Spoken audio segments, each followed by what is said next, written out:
maraming salamat sa aming napakagaling na cast, staff, creatives, directors. Sana po tulungan nyo kami to spread the word.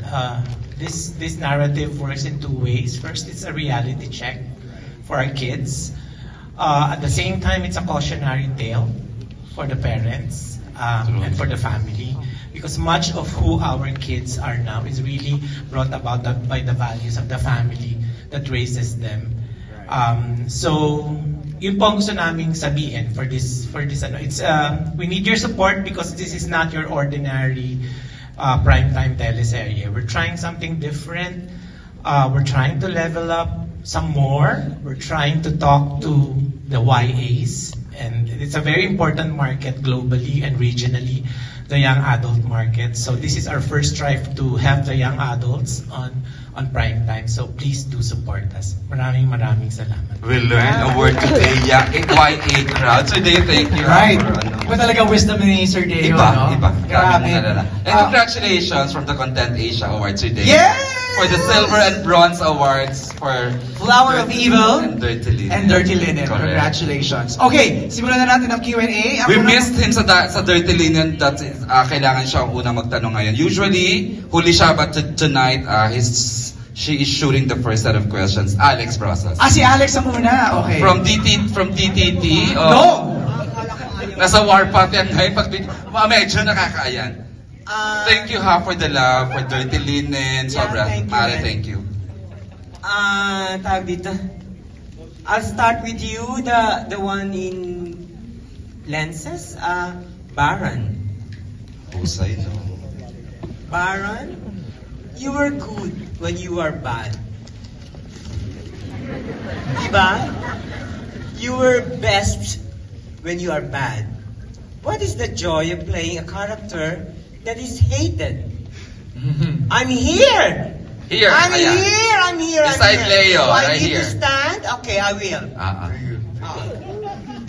Ang ganda niyo po. Okay, thank Wow. you. Enough of the compliment. Taray mo naman. No, I'm not. That's how I'm it just is. joking. Sige po, madam. Iba din kasi yung binigay mo, Baron, nung nakapanood namin. Oh, yeah. Yeah, I saw you in the Ironheart. I saw you in the show here. Yes. You were good when you were bad. Yes. What is the joy of playing a character that is hated? You know what? I would say, the writers, I want to, gusto ko ibalik sa writers and sa directors po and sa production. Yung bawat character po namin is not just necessarily one-dimensional or hated. You will be loving, when you watch this, you will love to hate it. You will love to endure each character because we are all connected here, And then, the good thing about this tandem, I see to it that the tandem from Kaki, from everyone, walang mataas, mababa. Everyone is helping each other to make this serie an amazing story. And then we also have Direk Onat, who guides us to make best effort sa mga characters namin. So I think everyone here, aside from my wife here, na si Desiree Del Valle, who's doing a good job, Mon Confiado na idol ko, magaling. Itong mga luma. Grabe siya. Itong mga lumang faces. And then, ang pinamaganda, natututo din po ako sa mga kabataan kapag nakakasama ko. Kasi anak ko po dito si Blythe. Anak ko rin po si Elijah. So, nagtutulungan po kami dito. Walang pataasan ng iye. Kaya nga ako sobrang natutuwa dun sa sinabi ni Tita Sylvia Sanchez na, walang pa-star dito Nung umpisa pa lang. And ganun po yung nangyari. Down to earth, lahat, trabaho lang talaga. Para paganahin. Thank you. Nahihilig ka sa mga lead villain, from John Arcilla to... Like yung gender and religion po? Or lahat? Lahat po. I think, alam niyo naman po sa Dreamscape, ang dami ng mga stories na nagagawa, di ba? Ang dami na pong mga naisip, ang dami na na-produce, and ang dami na din nagawa ng mga high school na mga series, mga tungkol sa love, yung iba naman tungkol sa hirap mayaman, tandem. I think it's just right na meron ding series na mapag-uusapan yung mga ganitong klaseng mga bagay na araw-araw pinagdadaanan at pinoproblema ng generation namin at naging generation din ng generation ng nauna sa amin. So I think tama lang po tulad na lagi ko sinasabi, to raise awareness po and to stop the cycle or makatulong at least magkaroon ng impact sa buhay ng isang tao or sa impact ng pamilyang nanonood at sa parents makatulong maintindihan yung anak nila. And I think impact din na you need to check up on your friends. Hindi lahat ng masaya na nakikita mo, totoo masaya sila.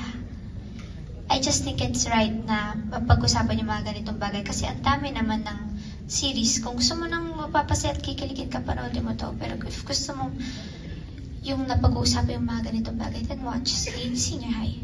9:30 p.m. Mondays to Fridays. And with that, Angelo, I think We're done. Wala na. Nakakapanginig pa ng kalamnan after mo mapanood. Yung parang gusto mo nang mapanood yung mga susunod na episode. Kanino ka nang gigigil from what you saw? Of course, you can identify few. As kay kay Z. Kay Yun. Daniela. Oo, kay Daniela. And of course, kay Baron, di ba? Pero ang galing kasi ng Baron, lalo na nung tumulo yung luha na nakita niya yung na-death. Sobra ang galing. But anyways, ayan, congratulations din kay Andrea. Kasi si Andrea, kitang-kita yung pagkakaiba ng dalawang character. Sabi nga ni Vinya Bivar kanina, nahiwalay talaga, magkaiba. So, yung question ko, Andrea, how is it working with, kumusta yung pakikipagtrabaho with Angel Aquino? Grabe ang confrontation scene. Grabe kasi knowing Angel Aquino, award-winning, napakagaling. Si Angel parang lahat na lang, hindi naman sa pero parang dumadaan sa camera, parang gusto nang magka-award. Ganun yung nakikita ko sa kanya. So yun, Andrea, kumusta pakikipagtrabaho kay Angel Aquino? And ikaw, Angel, kumusta rin ang pakikipagtrabaho kay Andrea? Ikaw muna, Andrea. Gusto ko lang po sabihin na sobrang saya ko po nakatrabaho ko si Miss A. Sobrang bait po ni Miss A. Tsaka medyo weird kasi actually crush ko po kasi si Miss A. Ay, wow! Ano ba to? Ano to, ha? Tapos nanay ko siya dito. Tapos alam mo, kailangan ko mainis sa kanya. Medyo mahirap lang po yun on my end. Pero napakagaling po ni Miss A. Tsaka sobrang totoo siyang tao. Masarap po siya kakwentuhan. And very supportive po si Miss A. Sobra po. At kalog din siya na sasakyan niya po yung kabaliwan ko po sa taping. Kaya thank you so much, Miss A. At ang ganda-ganda niya. Hala, na naman ako. Basta, of course po, it's an honor po talaga na maka-eksena ang isang Miss Angel Aquino. It's an Walang honor. intimidation factor because yung kahusayan niya, wala kang na-feel. Ako yung intimidated sa kanya. Why? Sobra.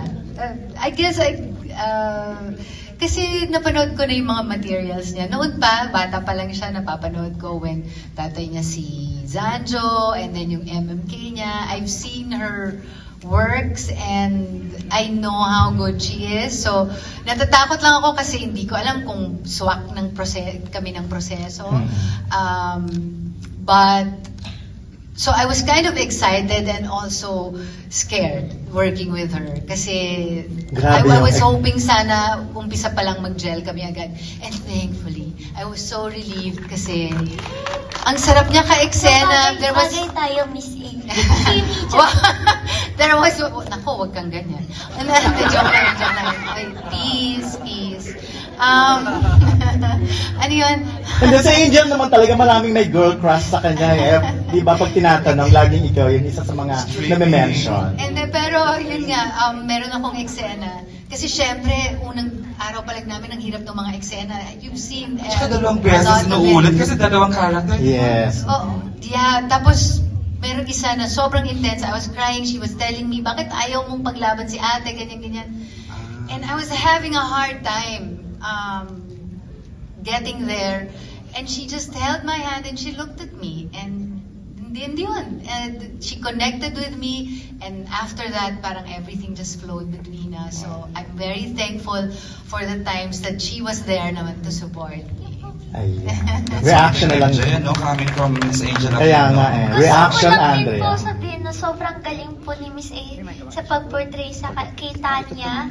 At alam ko, sobrang layo talaga physically ni Tanya kay Miss A. Pero grabe, sobrang patient ni Miss A sa mga tattoo niya, ganyan. Tapos sobrang galing niya to the point na minsan natitrigger na po ako sa ibang eksena namin. Kasi parang, hala, parang talagang, alam mo yun, kuhang-kuha niya yung mga mommies na ganyan po. So parang, hala, minsan natatakot ako, nadadala na ako, parang minsan masyado ng totoo.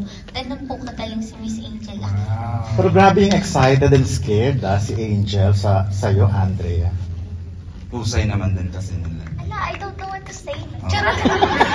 Ala, I'm kilig na. Okay. Thank you very much and good luck. Thank you, Don. Thank you, Don. Meron ba? Anything in the show. Well, I mean, in some sort of way, I don't because of my character's story. Because my character there is like, anak ng mayaman, bully, ganyan. So I mean, from that perspective, I don't really relate to my character per se. But then, I can definitely relate to what other characters experience, especially like, alam mo yun, kay Blythe, yung character na Blythe. And, yeah, mahabang story pero marami na pinagdaan ng mga bagay-bagay na ganyan. Alam mo yun, thinking you could trust people and then turning out that you can't, stuff like that. Madami akong chika. And then, yeah. So yeah, but I can definitely relate to the show and hopefully the audience and the viewers also can. So, Thank you. Si Zijan, meron bang gusto? Ayun, si I wanna si hear Jella. Gusto ko makinig tahimik din eh. sa mabilisang Jella. Zijan, is there Zijan something muna. from the show that you experience in real life? Meron ba na?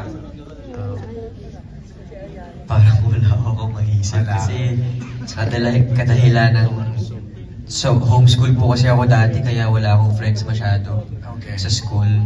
Okay lang, ano naman. Si Sairi lang gusto sumagot. Ikaw, yan, papasok po na lagi. Masipag po ito eh. Bully mo. Ayan. Feeling ko may makaka-relate po siya. Isa siya sa mga bully. Ano po, siguro, yung natatakal po about pag nasa-surpress po yung feelings, pag nag-hide po sa parents, pag kahit mismong yung pinaka malapit na tao sa buhay niya like Sky and Luna, hindi niya pa rin masabi. Gusto niya lang i-express yung objective niya or yung love niya dun sa tao. Pero hindi niya ma-open up yung mismong sarili niya. And siguro yung sa perspective ng parents dahil sa kapatid ko or sa mga kapatid ko, parang yun, nakikita ko kung paano nila gustong mag-try hard para mapabuti yung anak nila. Ganon din ako sa kapatid ko. MJ, tatlong introducing, I wanna hear from them. Diba? Miggy, Tommy, and Jella, how did you get the part? Mabilisan lang, para alam namin. Kasi alam namin mahuhusay kayo sa fields nyo. Pero how did you get the part dito sa, sa senior high?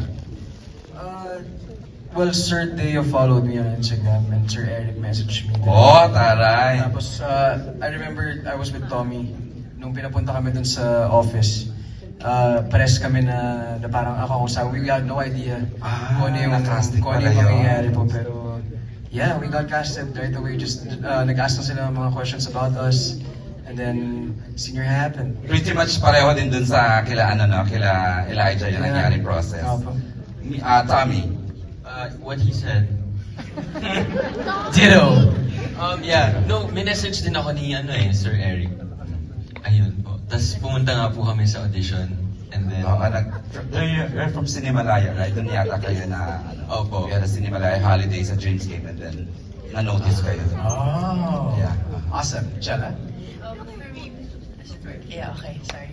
me po, they asked, of course, through my mom. They coursed it through my mom. Tapos my mom just relayed it to me. And I was with Kyle. We were together when we found out pa. And at first, di kami naniwala. Because ako, like especially me, I was like, I didn't think I would be part of it because it's such a big show. But you did express that you wanted to try acting, right? Yes. Yes. Yes. Yes na. Okay, that's it. Uy, maraming salamat. Of minuscule proportion, meaning parang it's a small character for you to play considering that you have achieved so much as an actress. You've won awards here, there, and everywhere. What was the compelling reason why you accepted the character of a security guard? Is it because your character has a promise while the show is ongoing? Yes, Alex. Malaki yung role na yon. Okay? After ng HKM, huwag kang mangamba. Sinabi ko, papahinga muna ako. So, ginawa ko yon. Years ako nagpahinga. Tapos may mga offers naman na mga dumating. Tinanggihan ko. Kasi pare-pareho na nanay na gano'n, na gusto ko naman din, alam mo, ma-break yung gano'n, na maiba yung role ko. So, after 2 years, ito, dumating itong role na to, na si Lydia, security guard. Tinanggap ko nang walang pag-aalinlangan. Kasi, again, after HKM, pinagkatiwalaan ako ng Dreamscape ng panibagong magandang role. Security guard siya, pero wag lang siyang sinasabihang security guard lang. Kasi ang security guard na yon, pag pumutok, tatahimik lahat. Okay. Thank you. Andrea? I'm sure, dagdag ko na, sure, napaka-hands-on mo doon sa pagka-characterization mo doon, Biang. Kilala kita, hindi ka basta tatanggap ng ano. In fact, talaga bang ganun ba kalaking tiyan mo ngayon? Gusto mo halika, mabuhay ako sa'yo. chika, oo. Dali. Talagang medyo, Ay, wala na eh. Oh. medyo duda pa nga, parang on the LGBT side Gusto ko pa lang to. sabihin sa inyo, pag nag-security guard ako, si Direk Conat, lagi ko sinasabi sa kanya, Direk, correct mo ko kasi kailangan direct, diba? May command, pagdating sa security, pagdating sa mga bata, so nakatayo. Pero alam mo yung, nakaganon ako. Slouchy. Yes. Tapos pati, panoorin nyo na lang, ang hirap mag-distract. Kailangan i-physicalize niya eh, no? Yung pagiging So, security guard. Okay. Yeah, thank you naman. At Thank you, Alex, napansin nyo. Thank for you, the thank ano. you.